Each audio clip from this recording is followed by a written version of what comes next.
Hello this morning. Good morning. What would you like to talk about today?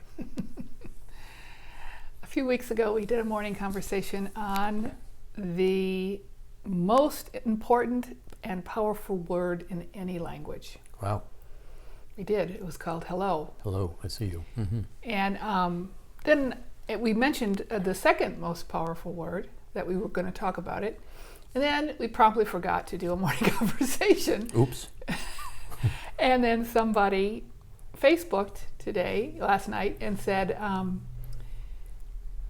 what is the second most powerful word? And you said oops? I said, oops. Okay, that's it. We're all done now. Oh. So, Why oops is the second most powerful word in any language. Yep. So Tremendous value. Oops has tremendous value. Why? See, if you can adopt oops, you don't get too stuck. So how many times have you said something and then somebody turns on you, or you perceive it as the wrong thing to say, and then you don't have any navigation room? It's like, oh no, I'm embarrassed, I'm this, or whatever. And you withdraw into your failure, or into your embarrassment, or into your I didn't do it right, they don't like me. And when you start to think back at life, an awful lot of your whole life were circumstances that just had awkward engagements. You weren't prepared for them, they just popped up. Or you opened your mouth and said something and it was really not the most appropriate, or it was the wrong thing to say, or more often than not, somebody just took it the wrong way. So this concept of oops is really valuable, because if you can engage from present time in your space and paying attention, a lot of times you say something and it's not right, and just having the concept of oops, wait, what I meant to say was, or oops, that's not really how I wanted to say that. The other person goes, duh, dumb, or whatever they say, but you've got room to restructure. And there's less of a chance they'll be offended. Much less of a chance. And give the example that you do in class of the value of oops. So you which one? The green dress. That's what I thought. So it's like, oh, that's really a nice dress you have. I think it would look better in green. Oops. Well, I was only kidding. This, whatever. Right. So you have room to kind of move around that, or whatever it may be. Mm-hmm. It's just the concept of playing with oops gives you permission, gives you latitude. What I've noticed in my own space and in the space of a lot of women is that our first go-to phrase is, I'm sorry. Yeah. And that I'm sorry a lot of times there's an edge of I'm beating myself up. Wasn't that silly? Wasn't that stupid? Oh, I'm so slow. Or the message behind the I'm sorry is putting themselves down. Yeah. So instead of saying I'm sorry, say whoops, and it lightens it up, and there's no blame. There's no self-blame in oops. Yeah. That I'm sorry is a really interesting pattern that's unconscious. It's just something people say all the time. And in a lot of ways, it's just an excuse it's an unconscious blurting out of something. And other times it's really, I don't know what to do, and you get caught up in it. Yeah. So the oops part of this allows that navigation, as you're saying.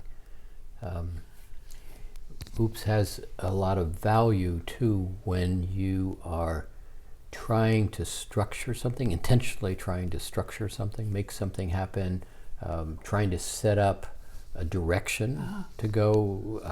I want to go out on a date, I want to go on the movies, I want to go. And a lot of times, I do this with you often, is I'll say something like, hey, let's go do this. And it's like, what? Oops, what? I was thinking we should go to where you wanted to go, because that would be much better, obviously. And that's the response. So it's one of these things where it's a navigating tool. Yeah. It has a lot of value in moving through things. It also gives you permission when you start playing, like in the Mastering Alchemy tools, you start looking at where I've been stuck all my life. I said something when I was 12, I'm embarrassed. And then you start to put the oops into it. If I had said oops, what would have happened? And you start to realize that it would have been a completely different direction. Completely. It would lighten it up. There's no blame, there's no guilt, there's a smile behind it. Yeah. You know, you bump into somebody on the street and it says, oh, I'm sorry. It's oops. Yeah. And the mechanics of energy is you say something, they get angry, you match them to go, oh, I made a terrible mistake, and then your energy actually drops down a little bit more because you're going, oh, they're not going to like me, how do I get out of this? And their energy drops with you, where they go into, you know, what's wrong with you or something. And so pretty soon you escalate down to this point where there's no exit out of it. Yeah. And then how many times have you said something to people, or you watch it, maybe none of you would ever do this, but you know people who do this, that say something with a good friend, and it becomes embarrassing, or they take offense, or you take offense, and then you hang on to it, and that good friend no longer exists. And then you're stuck with, oh, I'd like to say something to get out of this, but I don't know how, so we walk away from that person in life. And oops gives you one of those opportunities to basically pay attention. A place that I use oops as well, I've just noticed this the last few days, is in the Mastering Alchemy business side of it. If I miss the other two women that I work with, if I miss something or give them incorrect or insufficient information, or there's something, I say, oh, I just did an oops.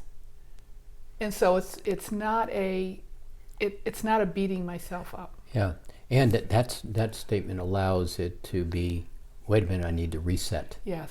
And the other person doesn't go into not holding on to. It's like, okay, well, so what did you mean? Yeah, I did an oops. And yeah, it's a real simple way to allow yourself to move through things. Yeah.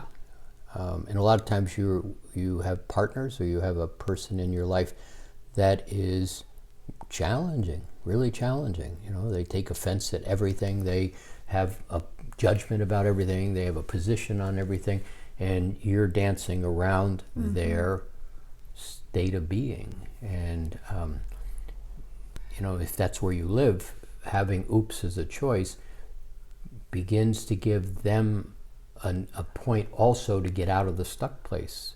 Because you say oops, they start to recognize, oh, she's going to come back with a different comment now, and they don't drop it down to that point of holding you hostage. You know, and it's 90. We used to say this: 98% of any kind of change is simply being aware of where you are right now. And so, being aware of how many times do I apologize for myself or say something and I'm uncomfortable, and being aware of what that pattern is, and then having the intention and replacing that with oops. Yeah. It's huge. Yeah.